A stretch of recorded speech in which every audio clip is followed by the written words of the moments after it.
कुंडलीमधलं पंचम स्थान जे असतं ते आपलं आयुष्यामधील रिलेशनशिप, लव्ह मॅरेज यासाठी खूप महत्वाचं असतं. जर तुमच्या रिलेशनशिपमध्ये काही अडथळे येत असतील तर तुम्ही तुमचं एकदा कुंडली चार्ट नक्की चेक करून बघा. जर तुमच्या पंचम स्थानामध्ये राहू, केतू किंवा शनी यासारखे ग्रह जर असतील तर नक्कीच तुम्हाला रिलेशनशिपमध्ये प्रॉब्लेम येत असणार आहे. जसं की दोघांचं एकमेकांशी न पटणं, एकतर्फी प्रेम असणं, या सगळ्या गोष्टी या कारणामुळे घडत असतात.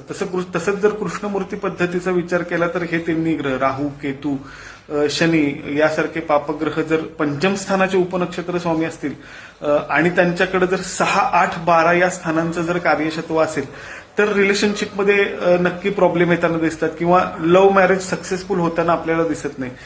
लव्ह मॅरेज सक्सेसफुल होण्यासाठी पंचम स्थानामध्ये शुक्र किंवा पंचम स्थानाचं उपनक्षत्र स्वामी शुक्र असेल आणि त्याच्याकडे 7व्या, त्याचबरोबर 11व्या आणि दुसऱ्या स्थानाचं कार्यक्षेत्र असेल तर आपल्या रिलेशनशिपमध्ये अजिबात प्रॉब्लेम येत नाही. तुमचं लव्ह मॅरेज नक्कीच सक्सेसफुल होतं.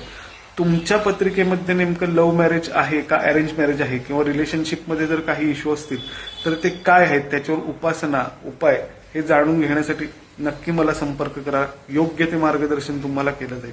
श्री स्वामी समर्थ.